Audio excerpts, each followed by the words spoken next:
How big of a deal really is this? It's been a long-awaited bill, to say the least.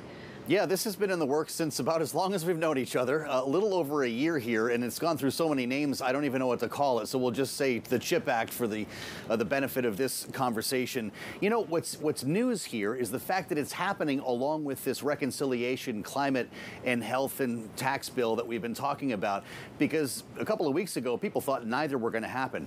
I will point out 24 Republicans voted for the CHIP Act here, and that's actually noteworthy because the Republican Party, and in this case in the House, led by Kevin McCarthy, decided to whip against this bill last night when the news broke of the Schumer-Manchin agreement. At one point, Mitch McConnell had said, we're not voting for any chips if you're doing reconciliation. The reconciliation kind of fell apart, so they went ahead and supported chips. Now both are likely to be headed for the president's desk. I won't go too far with the reconciliation bill, but this is done. This will go to the president now. And as you pointed out, $52 billion to help get domestic chip manufacturing happening. This is why we saw deals like Intel in Ohio, Samsung in Texas. Now they can make good on it with money. Good on it with money. What's, of course, the concern is inflationary pressures, if at all, or what can they say that this does in terms of adding jobs, Joe?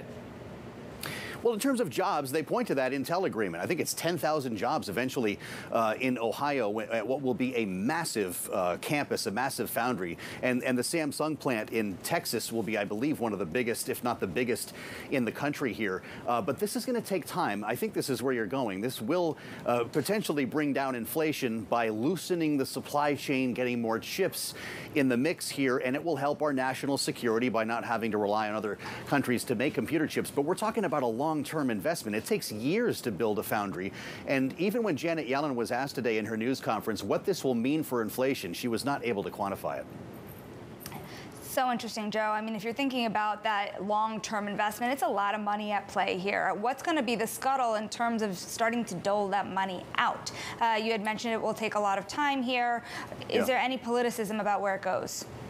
Well, it's going to be fairly immediate in terms of action in companies investing in the U.S., knowing that these incentive grants will be available. One of the controversies on Capitol Hill and one of the reasons why this got bogged down for so many months was putting guardrails on that money, keeping it, for instance, from going to China or other places, since so many of these chip manufacturers are from outside of the U.S. But it looks like they managed to solve this. That's why Republicans got on board. The whipping against the bill that we saw last night was purely political, as it turns out, a reaction simply to the Manchin-Schumer headline. It wasn't the only thing. Republicans decided to whip against a completely separate bill to provide health benefits for veterans who were near toxic burn pits while in service. So it's not the most targeted approach here. They're simply trying to block whatever Democrats are trying to do from here.